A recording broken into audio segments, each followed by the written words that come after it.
que como siempre está impecable. Vino preparado especialmente para la ocasión. Vino preparado para la ocasión, sí, como siempre, él está siempre impecable. ¿Cómo andás? Muy bien. Cacho para nosotros. Exactamente. Es un gusto estar con ustedes. Para nosotros es un gusto que vengas, que ya sos como un columnista nuestro, porque siempre te tenemos, porque la actualidad hace que tengamos que llamarte, Cacho, desesperadamente, porque no sabemos qué hacer ya con este país. A ver, ¿qué pasa con las paritarias? Hoy la paritaria docente parece que no va a llegar a buen puerto, y además estamos ya en julio, como para que todavía estén por cerrar paritarias. Y con la expectativa de que muy probablemente no comiencen las clases. Las vacaciones de invierno. Pero eso tiene una causal sustantiva y de fondo, que es el menosprecio por la negociación colectiva que exteriorizó desde el primer día de gobierno en la gestión de Mauricio Macri en lo nacional y de María Eugenia Vidal en lo provincial. Vos fíjate que hoy se convocó a la paritaria de docentes de la provincia después de más de 80 y pico de días sin convocatoria y como consecuencia de un mandato judicial del Tribunal del Trabajo número 1, creo que fue. Es decir, que es una falta de calidad institucional. Los institutos deben ser respetados, cumplidos, y las leyes deben ser acatadas. Si existe una ley que establece la paritaria docente en la provincia de Buenos Aires, se debe cumplir esa ley. De la misma manera que se debe cumplir la ley que impone la paritaria nacional docente, que no se cumplió, y también bueno es recordarlo, a pesar de que hubo un mandato judicial al respecto. Si no se está de acuerdo con esa ley, y existe el derecho de disentir, tienen que mandar un proyecto a la legislatura de la provincia de Buenos Aires, modificándola o derogándola, pero no pueden hacer caso omiso de un mandato de una ley que está vigente. Además de ello, la realidad socioeconómica marca pautas que hacen que algunas propuestas sean irrisorias, ridículas y realmente no puedan ser tomadas en serio. Se está manejando la hipótesis de que el piso inflacionario del 2018, con mucha suerte, viento a favor y bajada, estaría rondando el 30%. Un disparate. Hay quienes plantean mucho más, pero ninguno dice que va a ser inferior al 30%, y le hacen una propuesta salarial, creo que hoy fue del 16.7%. Es decir, pongamos las cosas en su lugar, y no se puede pretender hacer pagar todo el costo del ajuste que se está llevando a cabo a los que menos tienen, que son los jubilados por un lado y los trabajadores por el otro. Sí, parecería que el gobierno no toma nota, por más de que ya la situación, por ejemplo, a nivel de lo que pasó con las tarifas, después de haber pasado por las cámaras, después de haberlo vetado y demás, no toman nota de que en los bolsillos del ciudadano no dan para más, no se puede seguir ajustando por el lado del más débil, y sin embargo viene otro ajuste, porque después de la visita de Lagarde con el Fondo Monetario, todo nos diría que va a haber un ajuste, y dicen que provisional va a ser por una reforma. El presidente dijo que se van a sobrecumplir las metas con el Fondo Monetario Internacional pactadas para el 2018. Sobrecumplir las metas quiere decir profundizar el ajuste. Llamemos a las cosas por su nombre. Por otro lado, también tengamos presente que el único rubro que no está sujeto a ajuste por inflación son los salarios y los saberes previsionales y las asistenciales, ¿verdad? Porque después la nafta se aumenta por el valor dólar, los servicios se indexan, se actualizan. Lo único que no se actualiza acá es el salario y los beneficios de la seguridad social. Y es muy cierto lo que vos dijiste, se están haciendo los primeros sondeos con los gobernadores para establecer los parámetros en base a los cuales se va a elaborar el proyecto 2019, como consecuencia de una importante reducción del gasto público que creo que ronda los 300 millones de pesos, una parte de la cual se la quieren endilgar a las provincias. Sí. Ahí hay todo un tira y afloje. Y en esas consultas que está haciendo el gobierno con los gobernadores, con los gobiernos de provincia, aparece el tema de una nueva modificación a la ley previsional, modificando el coeficiente de ajuste, porque lo que tratan es de desengancharlo de la inflación, es decir, de desindexarlo, es decir, ajustarlo a la baja.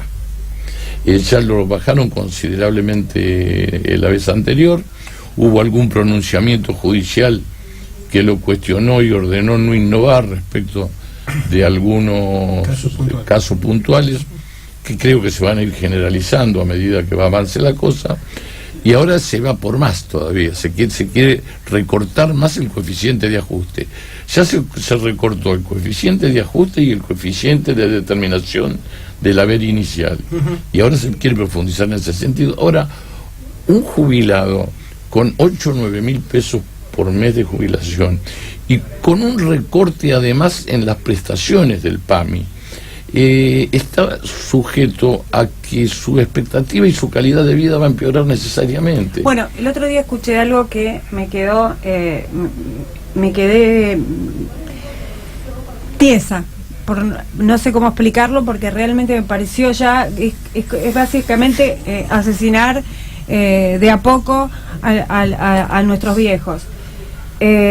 Comentaba un analista previsional, de Alessandro, que los jubilados han empezado a tomar la medicación, como por ejemplo el Lotrial, que es para la presión, como ya no les da para comprarla, el que tiene que tomar una pastilla por día ya la empezó a tomar un cuarto por día para que les dure más. Eso es submedicación. Eso, exactamente. Sí. Entonces, y los médicos lo saben, y lo ven todos los días. Tratan de acomodarle las dosis y las calidades de los medicamentos a las posibilidades económicas de ellos, pero eso no es una buena prestación de salud. Inclusive hay cada vez más restricciones en materia de acceso a los medicamentos por parte del sector de los jubilados. Así es, sí. La verdad que es vergonzoso y además es muy triste. Bueno, es muy triste. Es un proyecto, ¿no? Bueno, es el proyecto que plantea que el gobierno. La población pasiva es excesiva en relación a la población con actividad. El jubilado no es un consumidor y por esta razón hay que tratar de liquidar o limitar la población sobre todo estos niveles. No es un consumidor realmente, porque el jubilado no es un consumidor en la medida en que en realidad, como si fuera un negocio de las empresas aseguradoras de las AFJP que tuvimos, sería atractivo por lo menos una porción de ese mercado. La medida que lo tenga el Estado y el Estado hace frente a esto con dinero que ha sido elaborado por los jubilados o por los trabajadores en actividad, pero que el Estado tiene la necesidad por las políticas que ha impulsado de derivarlo al pago de la deuda, compromisos y demás, entonces queda un sector que aparentemente no produce y consume, y es en términos de la perspectiva de este modelo económico, es una excedente poblacional. Sabemos que el 30% de la población sobra desde esa mirada, porque, creo que lo que tenemos que discutir acá siempre es cuál es el modelo de Estado con el que estamos trabajando, ¿no? Entonces, ese es un Estado que genera oportunidades para que los privados se lleven la parte del león. Todo lo inverso a lo que era el modelo del peronismo. Sí, pero porque además tenemos una brecha justamente en las dos franjas de edad, porque los jóvenes están sin empleo. Sí. Es uno de los países en Latinoamérica que hoy tiene la mayor tasa de desempleados en los jóvenes. Y por el otro lado, el jubilado, que sí, estoy de acuerdo con lo que vos decís, pero el jubilado... No, yo no estoy de acuerdo, yo digo que es un modelo perverso. Estoy de acuerdo con lo que has planteado, pero más allá de eso, el jubilado era el que ponía la plata acá, porque el jubilado lo que percibe lo gasta íntegramente. Claro. O sea, en realidad es un modelo perverso. Pero el enfoque además va a contrapelo de lo que está sucediendo en el mundo. Por un lado, los países se cierran y protegen su economía y su mano de obra. Por otro lado, desde el punto de vista de la seguridad social, está claro que la población activa, con el incremento de las expectativas de vida, va a ir creciendo y va a ir superando a la población activa. Entonces, pretender manejarse con el viejo concepto economicista de que la seguridad social se tiene que autoabastecer con una relación de 4 o 5 activos por cada pasivo es inviable. Hay que tomarlo así. Por otro lado, agravando esta situación, la realidad laboral nos muestra que como consecuencia de la automatización, de la robotización, de la inteligencia artificial, cada vez va a hacer falta menos mano de obra para producir mayor cantidad de productos. Este es un tema que está analizándose y debatiéndose en la Organización Internacional del Trabajo y va a ser el tema central el año que viene, que es el centenario de la Organización Internacional del Trabajo. Y hay una comisión trabajando específicamente el tema. Y se están explorando distintos cursos de acción. Algunos que solo sirven para paliarle el problema y otros que buscan soluciones de fondo. Por ejemplo, en algunos países se están probando la reducción de la jornada laboral. Porque acá nos venimos manejando con la ficción de que tenemos que trabajar más horas, de que tenemos que trabajar más días, y de que tenemos por menos sueldo. Y por menos plata. En algunos países como Holanda se están haciendo experimentos donde la jornada laboral se ha reducido a 6 horas. Si vos lo reducís de 8 a 6 horas, incrementás la demanda laboral en un 25%. Yo no soy un matemático, pero me parece que por ahí va la cuenta. Por otro lado, en Finlandia están haciendo una prueba con lo que se denomina renta universal, es decir, que todas las personas, por el solo hecho de existir, van a cobrar una suma y que van a tener como contrapartida que realizar determinadas actividades sociales.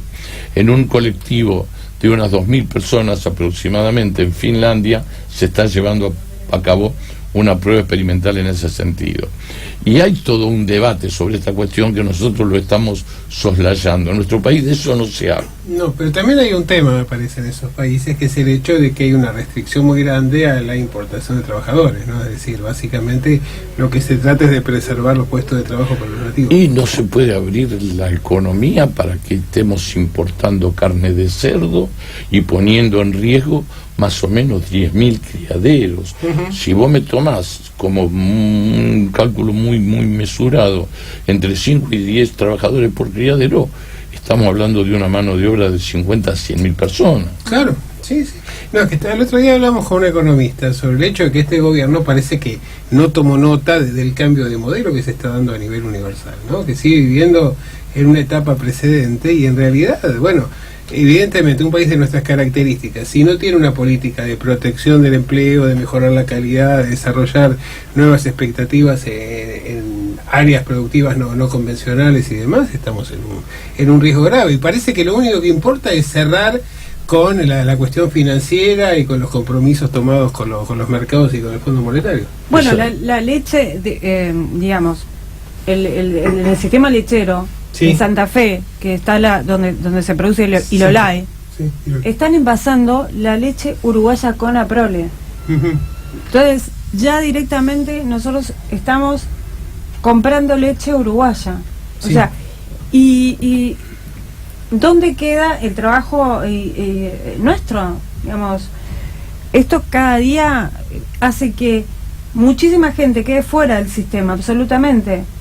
Digo, a eso sumarle los graves problemas que tenemos con la prensa y cómo, digamos, poder que alguien realmente exprese los problemas que están teniendo el país. No, pero hay un tema, Carla, que me parece que es muy importante, que es el hecho, como señalaba recién Castro.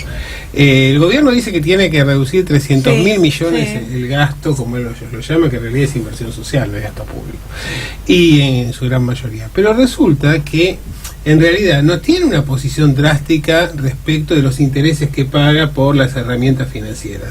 Entonces está reemplazando las LEVAX por letes de corto plazo y encima en dólares, razón por la cual no sabemos si ese va a ser el límite, y además que estamos destruyendo empleo para pagar a estos sectores, cosa que se podría haber resuelto a lo mejor, no digo con default, pero con un bono más largo plazo, ¿no? Me parece que este es el punto. Y ese sustantivo es qué proyecto de país tenemos. Esto no tiene proyecto de país. ¿Vos pensás? Yo creo que tienen el proyecto de cambiar la estructura social para convertirlo este país en una especie de de asentamiento colonial o algo por el estilo, que nos dicen, bueno, están endeudados a 100 años con esto, tienen esta deuda con el Fondo Monetario, entregamos las tierras por aquí, ya prácticamente reconocimos la soberanía inglesa en la Antártida y en las Malvinas, el Atlántico Sur no lo manejamos, Montevideo va a ser el puerto de embarque de los productos del exterior. Que es un proyecto de país, pero que no es un país soberano. Bueno, yo me referí cuando venga un gobierno que no se corresponda con esta línea de acción o con este proyecto de país, me parece que ahora sí va a tener grandes dificultades para tratar de transformarlo, ¿no? Y aparte, nosotros venimos de una historia, sí, en la cual las conquistas sociales, ni aún en las dictaduras militares se las pudo retrotraer a su situación anterior, ¿verdad? Sí. La década peronista del 45 al 55, pero en particular el periodo que va del 4 de junio del 43 al 17 de octubre del 45, generó cambios que no pudieron ser revertidos. O hasta el aguinaldo por ahí. Es que exactamente, ¿no? El aguinaldo, las vacaciones. Sí, hasta febrero del 46, antes de la presidencia de Perón. Marcó un antes y un después. Andrés Framini decía, sí, que el mérito más importante del peronismo es haberle abierto la cabeza a los trabajadores argentinos. Dice que él era un trabajador que le pagaban lo que querían, que trabajaba las horas que quería el patrón, que no tenía vacaciones, y que consideraba que eso era una circunstancia natural inherente a su condición de obrero. Sí. Hasta que vino Perón y le mostró que no, que él era un obrero explotado, pero que podía llegar a ser un obrero con derechos. Pues es que eso mismo me lo dijo, que me llamó la atención, una vez me lo dijo un ministro de Relaciones Exteriores chileno. Mira vos. El peronismo le dio conciencia de sus derechos. Cosa que no sucedió, por ejemplo, en Brasil, a pesar de que tuvieron un liderazgo parecido en Getúlio Vargas, sí, pero que terminó de otra manera. Incluso el pobre se suicidó. ¿Cómo ves la interna sindical en este momento? Compleja la interna sindical, compleja la interna política. Yo creo que dos hechos que sucedieron en estos días tienen que servir para esclarecer y marcar prioridades. Una es el acuerdo con el Fondo Monetario Internacional y la profundización del ajuste anunciada por el propio presidente cuando dijo que vamos a sobrecumplir las metas, y la pretendida reforma previsional a la baja, y por otro lado también el anuncio hecho hoy respecto de que las Fuerzas Armadas van a poder intervenir en el conflicto interno. Yo creo que esto está emparentado, es decir, el objetivo de las Fuerzas Armadas para obtenerlas para reprimir ante el conflicto social que se va a producir como consecuencia del ajuste. Por otro lado, la mala calidad institucional a la cual hacía referencia cuando hablamos de paritaria también se exterioriza en estas cuestiones. Porque escuché decir al diputado que ustedes estaban reportando antes que a mí que eran temas que hay que discutir, que es cierto que si tenemos un ejército le tenemos que encontrar una funcionalidad acorde con los tiempos y con las necesidades. Eso es absolutamente cierto y compartible. Pero lo que no podemos dejar de tener en cuenta es que para reformar el rol de las Fuerzas Armadas y para asignarles distintas funciones, tenemos que pasar por el Congreso. Eso era lo que decía Pablo. Hay tres leyes sustantivas en esto: la de defensa, la de seguridad interior y la de inteligencia. Y esas tres leyes no se pueden corregir por un decreto, sino que necesariamente tienen que ser debatidas en el marco del Congreso de la Nación. Además, algo que creo que, bueno, no lo pudimos charlar con Pablo, pero yo creo que no estamos en un momento en el cual se pueda volcar presupuesto para este gran cambio en las fuerzas. Realmente, porque si bien hoy decían, digamos, en una parte el presidente hablaba de que viajarían a Estados Unidos, esto estaría un poco solventado por los cursos y demás que van a hacer allá o que van a venir de allá, bueno, pero pero no tenemos un presupuesto en este momento como para... Van a hacer un negocio inmobiliario con muchas tierras. Sí, con muchas tierras, claro, de los cuarteles y demás. Y entonces le están dando el dulce por un lado para poder liquidar. Por ejemplo, Campo de Mayo es una cosa emblemática donde lo van a terminar haciendo varios country. Recordá que hace menos de 2 meses se manifestó el malestar de las Fuerzas Armadas respecto de la situación desfavorable en términos salariales respecto de otras fuerzas de seguridad. Y te anticipo que otra visión mobiliaria está puesta sobre Astillero Río Santiago. Sí. Totalmente, que hubo un problema la semana anterior. Que entonces, en lugar de ser un lugar de trabajo y de fabricación de buques, que no tenemos, que precisamos, el Paraná está navegado por navíos de bandera paraguaya. Sí. No hay banderas argentinas, cuando en realidad teníamos que ser nosotros los principales usuarios, ¿no? de esa vía, que es el medio de transporte más barato y ecológicamente menos contaminante. Decían que el río Paraná tiene entre 4 y 8 veces las riquezas en términos del monto de la deuda externa actual de la Argentina, y que está siendo entregada, cedida, y de este modo justamente se elimina un nuevo elemento de soberanía, como es la... Bueno, y van a convertir eso entonces en un lugar para ricos, como si fuera un Nordelta, en lugar de ser un lugar de producción y trabajo. Además, los astilleros, más allá de que que es una fuente laboral importante para muchísima gente, digamos que no era algo que diera pérdidas. Por el contrario, Astilleros fue, digamos, exitoso. Y también hay otro tema que a mí me parece que es muy interesante, que por ahí que pasó un poco por alto, pero que es la disposición del gobierno en los acuerdos con el Fondo Monetario de liquidar las acciones y los valores del Fondo de Sustentabilidad. El Fondo de Sustentabilidad es tremendo. ¿Con qué se va a sostener la jubilación cuando este gobierno dice que tiene dificultades para afrontarla ahora, cuando existe, aunque sensiblemente menguado, este Fondo de Sustentabilidad? Y si una de las primeras acciones del gobierno fue reducir las retenciones, y ahora mismo tienen dificultades para mantener el nivel de reducción está programado, y por el contrario dieron 8 millones de vueltas para elevar unos pocos pesos el tope mínimo de impuesto a las ganancias sobre el salario. De la misma manera también se viene gravando el impuesto inmobiliario a los dueños de una vivienda única, y en tanto que cada vez que se toca el impuesto inmobiliario rural tallan por los aires todos los sectores del campo. Es decir, es fácilmente entendible para quienes están gobernando a costa de los muchos que tienen poco para beneficiar a los pocos que tienen mucho. Exactamente. Como hombre del peronismo, ¿cómo ves las elecciones del año próximo, los alineamientos que se están dando? Mira, yo creo que los alineamientos ahora son naturales en función de que cada uno quiere juntar fuerzas para poder negociar con mayor poder y con mayores ventajas. Y hasta me parece que es razonable. Después tenemos realidades distintas. Por un lado está Unidad Ciudadana abriendo y armando partidos en todas las provincias, es decir, en todo el territorio nacional. Por un lado tenemos los gobernadores manejándose con lo que se denomina el peronismo federal. Y tenemos la realidad de los intendentes de la provincia de Buenos Aires, que es distinta.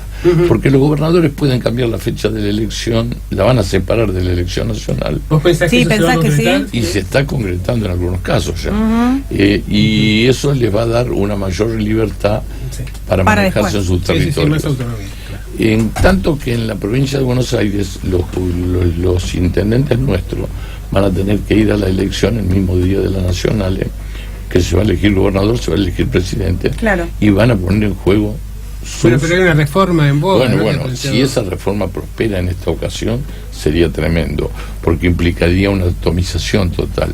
Yo creo que el factor que aglutina en la provincia de Buenos Aires es precisamente la necesidad de ir unidos para poder mantener el gobierno en los municipios y eventualmente recuperarlos en algunos más.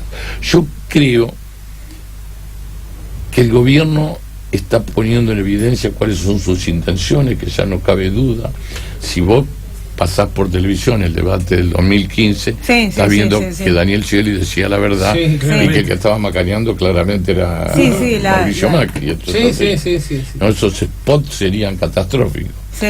Entonces, lo que el gobierno quiere y lo que el gobierno va a hacer está claro, y yo creo que cada vez hay mayor cantidad de gente convencida de que ese no es el camino. Ahora, todas las encuestas que tenemos por el momento darían que Cristina está muy bien posicionada en el caso de ser candidata, porque ella dijo que no hasta el momento, pero en el caso, según Pichetto, utópico, el otro día, de ninguna manera no va a ser candidata, pero en el caso de ser candidata, daría que podría ganar en una primera vuelta, pero perdería en el balotaje.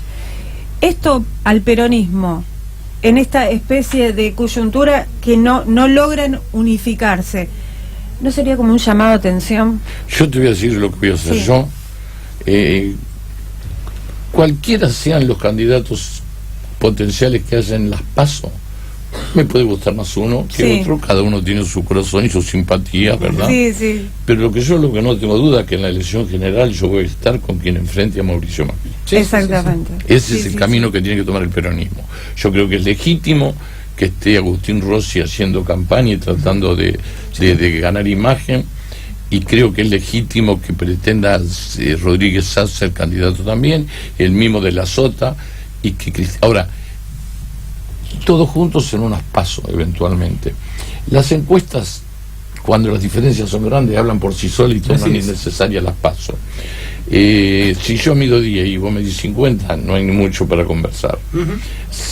Ahora, si se dan las situaciones de límites, de que uno mide 28 y el otro mide 27 y tienen que definirse en una PASO, definámonos en una PASO y luego alineémonos todo, porque entendamos muy bien que está en juego el destino del país. Como decía en Perón, el que gana conduce, el que pierde acompaña, que ahora no estaría funcionando. Pero yo creo que tendríamos que funcionar así. Yo lo pienso así, no tengo ninguna duda. Voy a donde voy a estar yo el día de la elección general, y esperemos que el sentido común prevalezca. ¿Y dónde ponemos a Felipe Solá, Cacho? ¿Dónde lo ponemos ahora? Bueno, Felipe Solá es un hombre importante, fue 2 veces gobernador de la provincia de Buenos Aires. Él quiere ser presidente, dijo, y tiene derecho a postularse. Se verá lo que mira y que si puede o no puede ser. Y si no puede ser presidente, podrá intentar ser gobernador de la provincia de Buenos Aires, cosa que dijo que no quiere. Pero en política se dicen y se desdicen que tantas hoy es el cumpleaños del diputado Solá. Hoy bueno, es el cumpleaños. Le mandamos entonces un feliz cumpleaños. ¿Pero dónde lo ponemos? ¿En el Frente Renovador o lo ponemos? Él está pendulando, él está pendulando. Está pendulando. Tampoco está alineado, ni siquiera está alineado con el peronismo federal. No. Claramente ahí no está.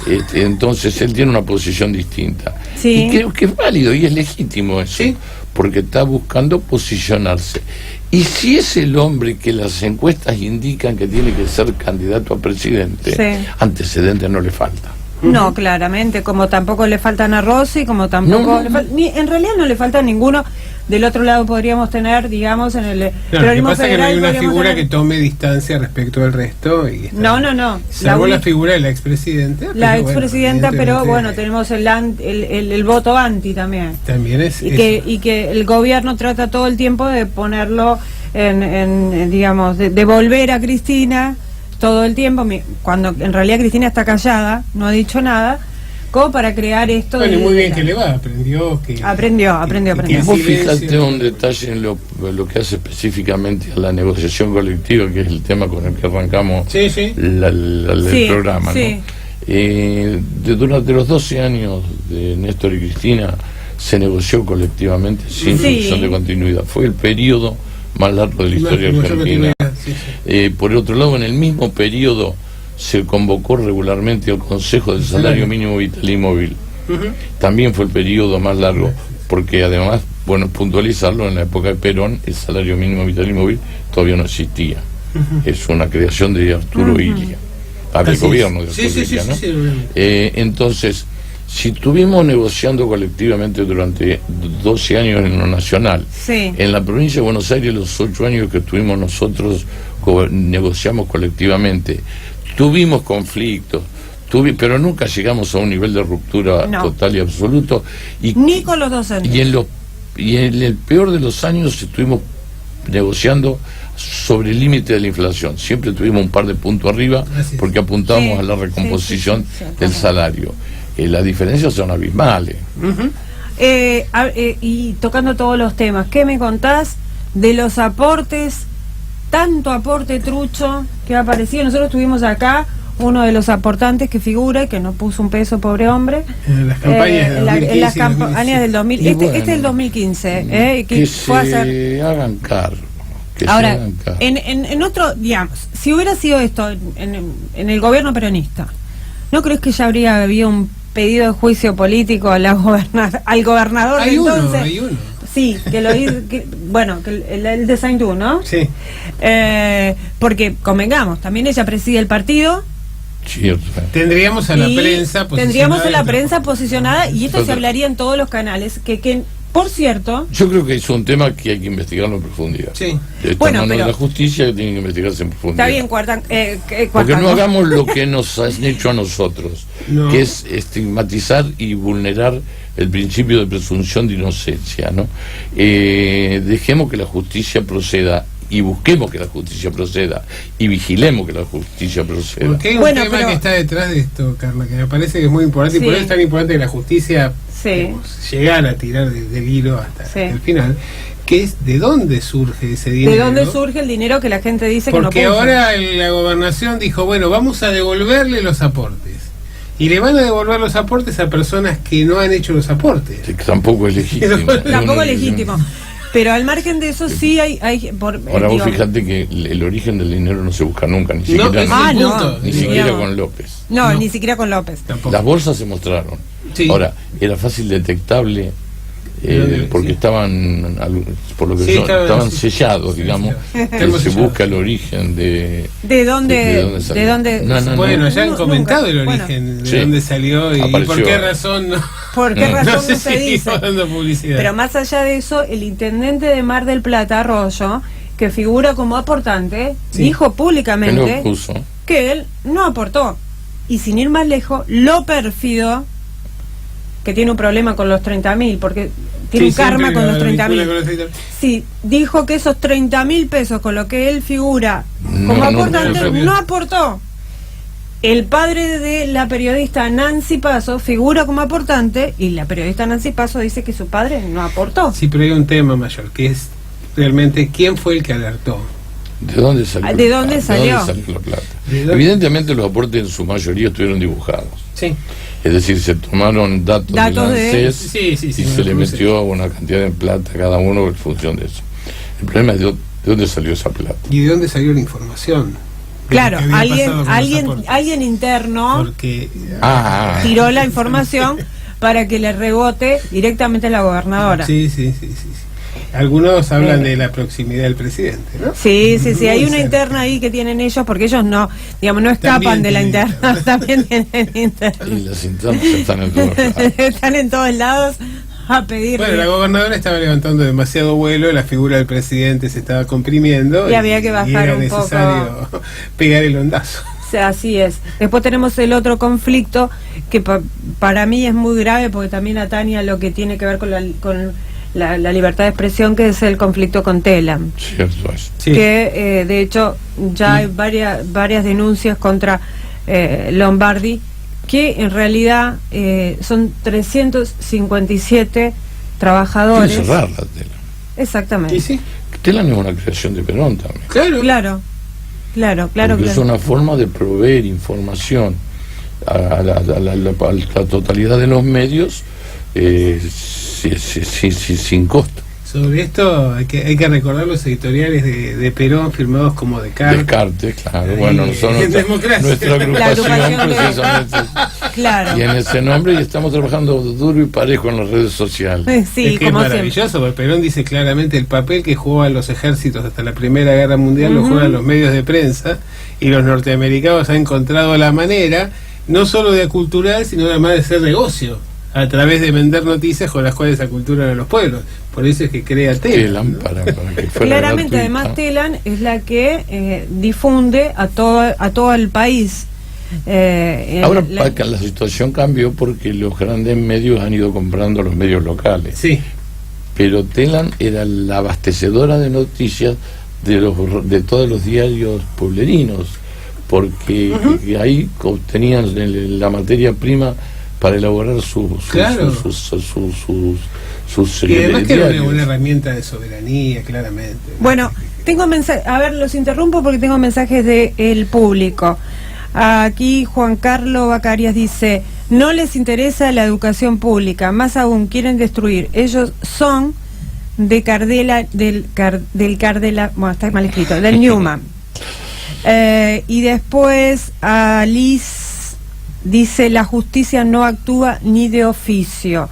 Todos estos mensajes son para Cacho, son a través de esta entrevista que estamos teniendo ahora nosotros que estamos charlando. O sea, la gente se comunica y la verdad es que está muy descreída la población con esto que tiene que ver con la justicia, porque realmente, vuelvo a repetir, si fuera otro gobierno, y esto es lo creo yo, lo digo yo. La justicia del trabajo merece un tratamiento diferenciado. Han tenido los jueces del trabajo, tanto de la provincia de Buenos Aires como de la ciudad de Buenos Aires, la Justicia Nacional del Trabajo, han tenido pronunciamientos que le pusieron. Han sido sometidos a una gran presión. Están sometidos a una gran presión, pero vos fíjate que el Tribunal del Trabajo número 1 hizo caso omiso de esa presión y le ordenó convocar a paritarias.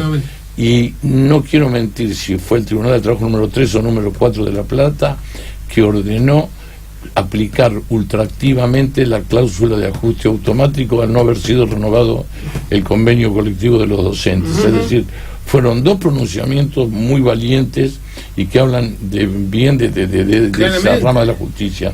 Por eso el interés de desprestigiarla públicamente con esto de la industria del juicio. Claro, ¿no? Es una barbaridad. Después tenemos un hueco un poco digamos, en todo lo que es la justicia a nivel Bonadío y todo esto. Eso es otra cuestión. Que cae en la justicia federal de la ciudad de la ciudad de Buenos Aires.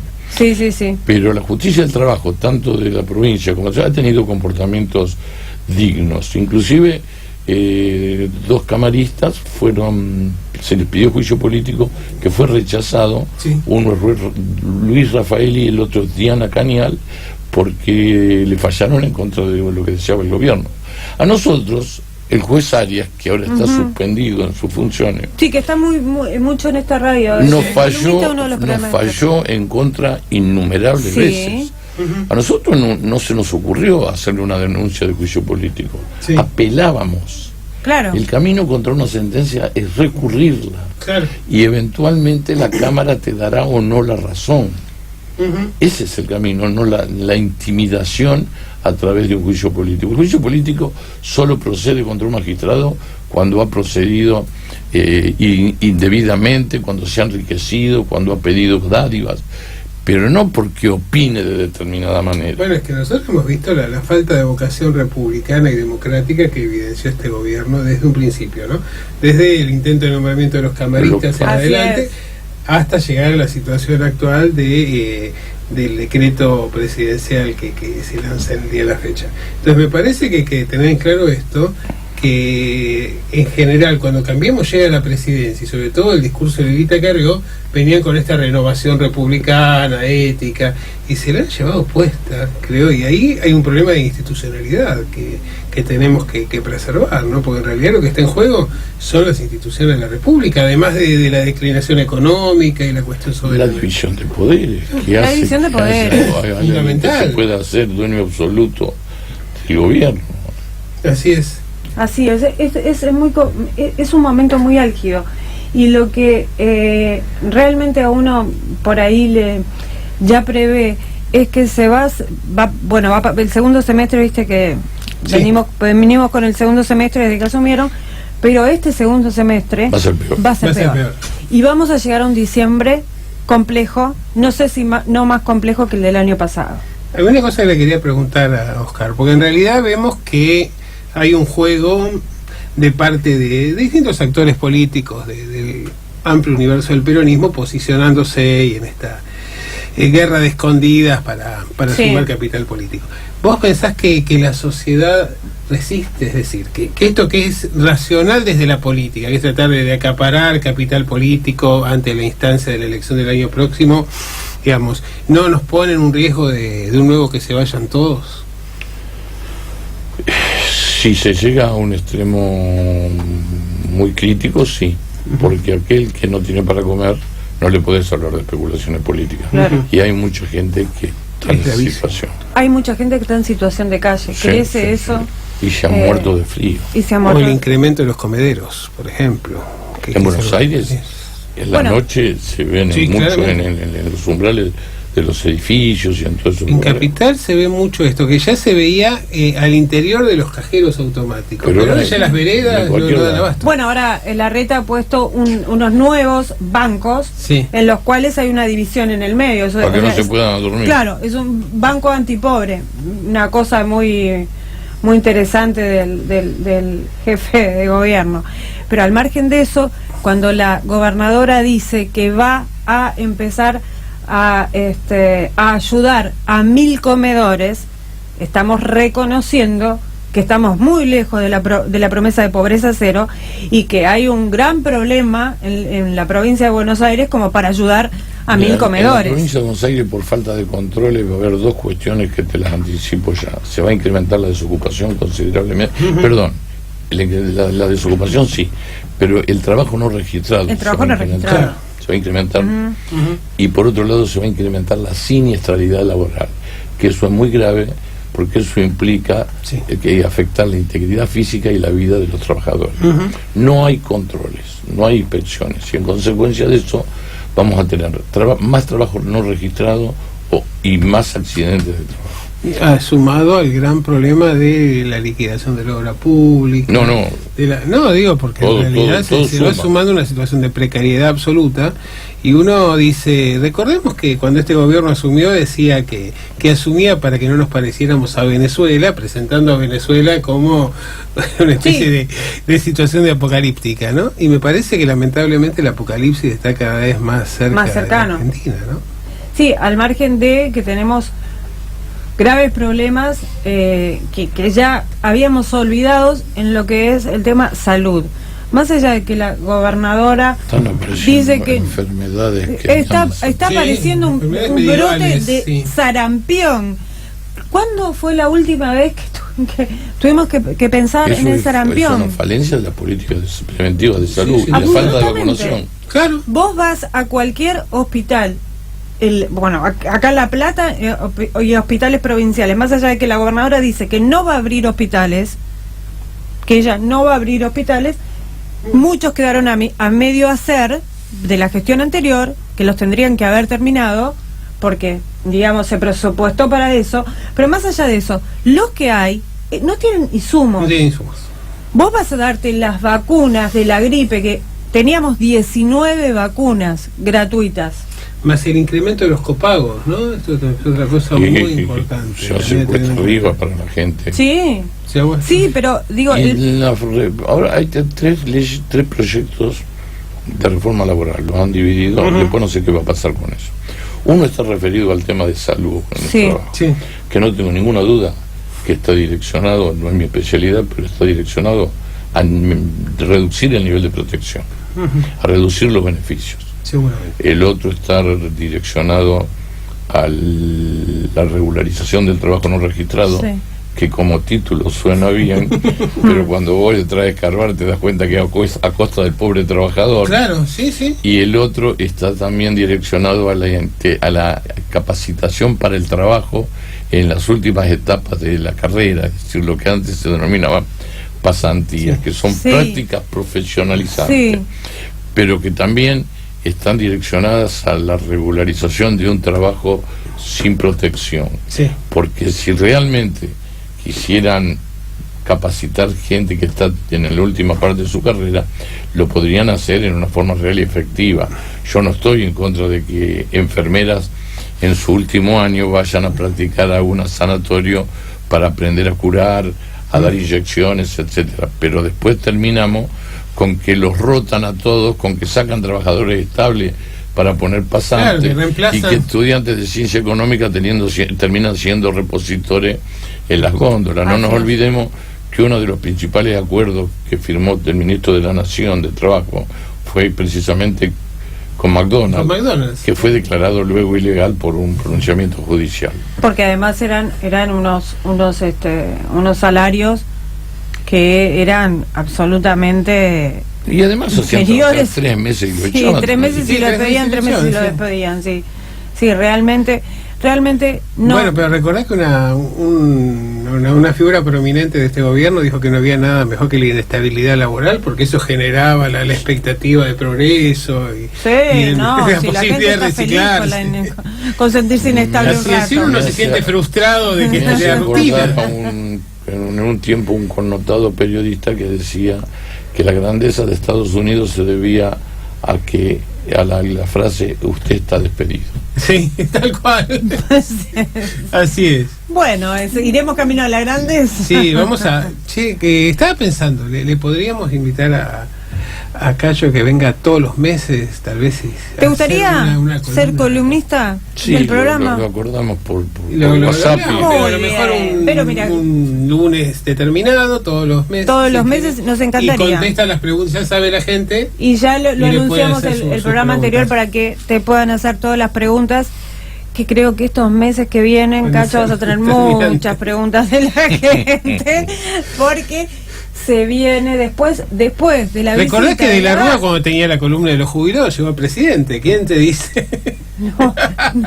No me lo compares, pobre Cacho. No. Digo que da respuesta a las necesidades y a las inquietudes sociales. Así es. A veces tiene su reconocimiento. Así es. Cacho, vamos a recordarle a la gente que vos tenés una agrupación muy grande que se llama Descartes, que está en todo el país, que te lo pueden encontrar por Facebook, por Twitter. Así es, grupo Descartes. Grupos Descartes. Y vos tenés grupo Descartes por cada localidad. Así de es. la provincia y por las más importantes del país, por las capitales de provincia. Claro, cuando uno quiere etiquetar una publicación, se le acalambre el dedo. Claro, sí, porque sí. tenés muchos Descartes. Así es, Pero así tenemos es. muchos compañeros, no es uno solo el que lo No. hace. En Sería cada una tarea titánica. En cada lugar hay hay una persona en cada localidad que es el referente de el gran equipo que tiene Cacho Cuartango. Bueno, muchísimas gracias por la visita de hoy. Ha sido un Te gusto. esperamos entonces el mes próximo. Sí, vamos arreglando por WhatsApp. Y la gente que quiera dejarnos alguna pregunta se la trasladaremos luego al doctor Cuartango.